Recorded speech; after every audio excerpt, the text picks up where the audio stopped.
I've had the opportunity to play Path of Exile 2 several times throughout its development cycle, and there's one thought I had after my last session. This action RPG keeps getting better every time I play it.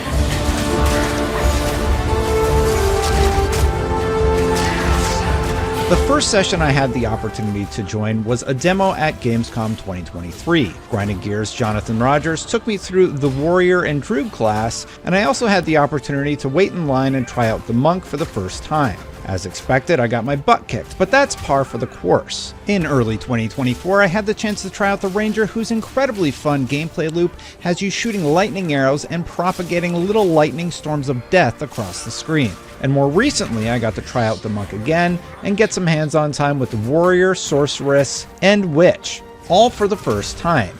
Each of them feels unique, powerful, and interesting to play as. The Monk, once you get past the early leveling portions that have you whacking away at enemies with slow and methodical staff strikes, becomes a force to be reckoned with. You can dash in to weaken your enemies, get a few charges, and then annihilate the playing field with an incredibly powerful staff strike to the ground that sends ripples of energy that rip into the earth itself. And once I got the hang of this class's gameplay loop, I felt like I may have found another new favorite. But the majority of my time I found myself playing as the Witch, who was one of the first classes I enjoyed in the original Path of Exile. In the sequel, the Witch starts out as a corpse-reviving menace who chooses what abilities these minions wield, and can even command them to do unique attacks to great effect. The Unearth skill gem, for instance, will create spikes of bone that travel from the earth in front of you, doing a bit of damage, but these will also raise the bones of corpses as short-lived construct minions. You'll then start unlocking skill gems like Skeletal Warrior, Skeletal Sniper, and Skeletal Arsonist. Because you'll only have a set amount of spirit early on, you'll only be able to choose one of those to get started. The Skeletal Arsonist is the option I picked, as it has the unique ability to explode any low-life minion in your pack. And not only is that very cool, but it also does a ton of damage to packs of enemies or bosses that weaken your minions to explosion status. Later, when I unlocked Bone Cage and Contagion, I was able to further expand my toolkit to create a trap for enemies, hit them with Contagion, and then watch it propagate across enemies, killing everything it touched.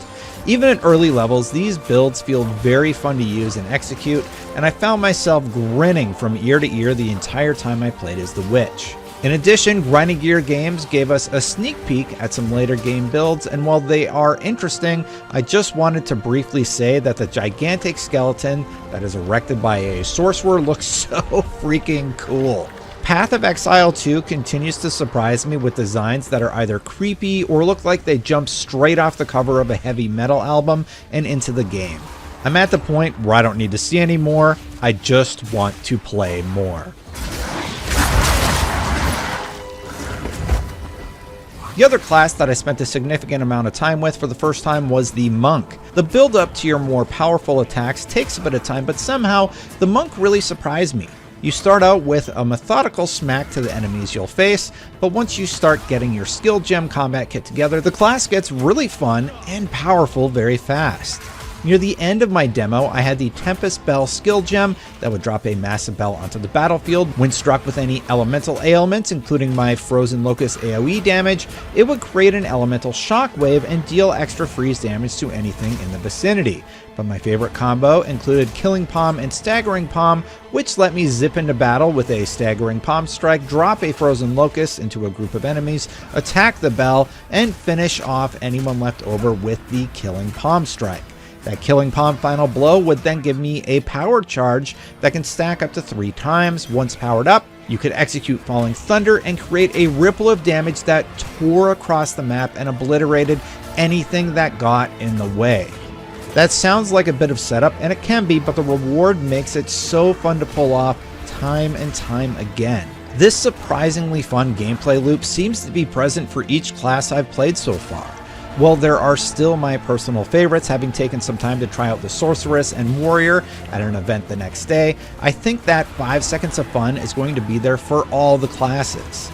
I keep finding myself grinning as I learn how that introductory skill gem build synergizes together in a way that's hard not to love. More generally, Grinding Gear Games confirmed that they've tweaked the gameplay of those introductory moments so that they're more enjoyable for players to learn the game in the beginner areas. And I have to say that the power progression is feeling particularly great at this moment in time. And that adjustment is going to go a long way for Path of Exile 2 because the developers just revealed that couch co-op will be an option for players in the same household. I tried about an hour of this, and it definitely is going to be a big selling point for anyone in the same household who wants to jump into a game and level up together. The only slightly disorienting aspect to this was the inventory menu that takes up a large portion of the screen, so hopefully your teammate isn't bringing it up during combat too often, but otherwise it feels pretty seamless. A few classes are still yet to be officially revealed, but Path of Exile 2 continues to impress me every single time I get some hands-on time with it. The Ranger demo got me to roll a Ranger in the new season of Path of Exile on PC. The Monk in Path of Exile 2 surprised me as it became very powerful so early on, and it made me want to try out all the other classes to see if I'd be surprised in the same pleasant way.